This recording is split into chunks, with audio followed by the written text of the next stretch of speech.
In the news today, well, not really in the news today, but in the last few days, we've been hearing a lot from the new chair of the Democratic Party, Tom Perez. He's the chair of the Democratic National Committee. I believe that's it. I guess he's the DNC Chairman is what it's called. I think that stands for Democratic National Committee. We do a lot of preparation on this show. That's how you know you're getting something high quality. Anyway, so this guy, Tom Perez, has been tweeting over the course of this last week about the question of abortion. And what he's been saying is effectively this. He's been saying that the Democratic Party is not going to support candidates who are pro-life. The Democratic Party is not going to support candidates who are pro-life, who oppose abortion. Now, this is actually a very significant development and is kind of, in some ways, the final nail in the coffin for the phenomenon of pro-life Democrats. Now, it wasn't always this way. There have been, throughout the course of the last, 40 years or so, ever since Roe v. Wade came down, there have been a number of Democrats who were not only pro-life, but who were really heroically pro-life. The first person who comes to mind is Bob Casey, who was the former Democrat governor of Pennsylvania, who was he'll be known forever, and certainly in legal circles, because of the case Planned Parenthood versus Casey, which is the case where the Supreme Court tragically upheld the right to legalized abortion. Bob Casey's name was on that case because he, as the governor of Pennsylvania, passed a whole bunch of laws that were directly designed to challenge Roe v. Wade, because we thought we had enough Supreme Court justices on the court to overturn Roe. Sadly, we didn't. Anthony Kennedy and Sandra Day O'Connor and David Souter all wound up stabbing us pro-lifers in the back, and Planned Parenthood versus Casey wound up upholding the main tenets of Roe v. Wade. So Roe v. Wade was in 1973, Planned Parenthood versus Casey was 1992.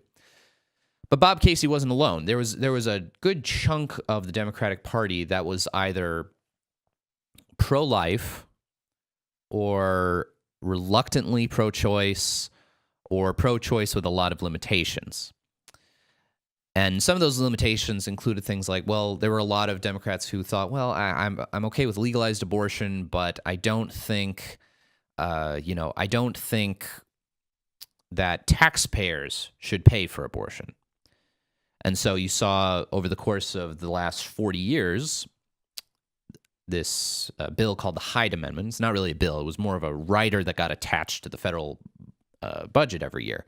So every year, the Hyde Amendment would be attached to the federal budget, and it basically would say that no federal funding could go towards abortion, except in certain rare cases like rape, incest, life of the mother. And this is why federal Medicaid dollars don't pay for abortion. This is why federal Medicare dollars don't pay for abortion. This is why no federal health care spending goes towards abortion directly, is because of this bill, the Hyde Amendment, which was named after Congressman Henry Hyde.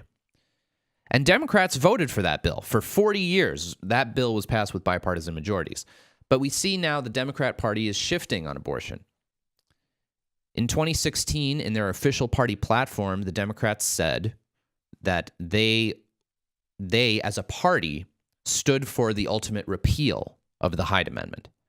They believe that abortion should be funded with your taxpayer dollars.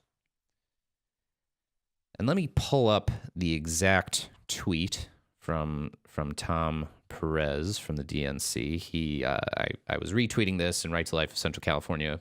It's nice having two Twitter accounts that I run. I run my personal Twitter account at John V. Girardi, and I run Right to Life of Central California's Twitter account at Right to Life CA. It's great for making me feel like my tweets are more well read because I just retweet all of my own stuff from both accounts.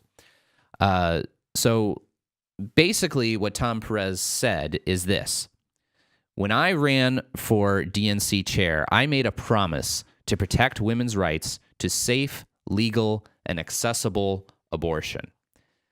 Let's note that language there. Safe, legal, and accessible. Now that's a huge shift. What was the line we heard in the 90s? What was the line we heard under President Clinton? The line we heard was not safe, legal, and accessible abortion. The line we heard was safe, legal, and rare. And this is the new Democratic Party. They've rejected the Clinton years, and they have now embraced, you could say the Obama years, but maybe I'd say it seems now like we've embraced the Bernie Sanders years. Now, what's important is not safe, legal, and rare. What's important is safe, legal, and accessible. And that accessibility point is something that we should all be concerned about because it's coming to our doorstep. What does accessible mean as they use it? Well, what it means is this. It means, first of all, that everyone has to have access to abortion, meaning that the government has to fund it. All right, it seems like we have actually an F-16, an actual F-16 seems to be parked in our parking lot. That's why you hear that dull rumbling in the background, ladies and gents. Anyway, accessibility in the minds of the left means a couple of things. First, it means that your taxpayer dollars will fund abortion. Secondly, it means that your pro-life doctors, your pro-life nurses, your religious hospitals, like Catholic hospitals that don't want to do abortion, all of these are inhibiting women's access to abortion.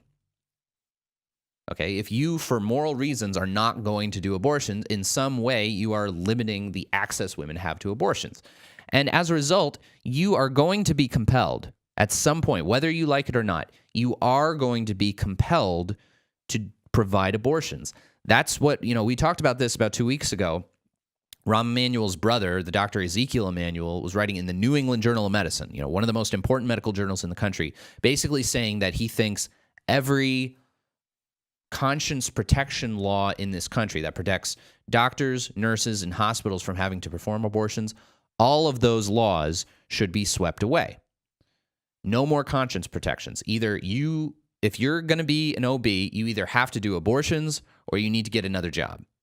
If you're going to be an obstetric nurse, you either need to participate in abortions or you need to get out. No more conscience protections. And that is what the Democratic Party apparently wants. They want abortion to be safe, legal, and accessible.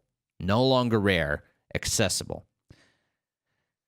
And that's what we see the ACLU doing. They're filing lawsuits against Catholic hospitals to try to force them to perform abortions. It's a scary world we live in, and it's sad to see that the Democratic Party has no home for pro-lifers. We're going to take a break. 442-1680 if you want to join in with the discussion. This is Right to Life Radio. I'm John Girardi.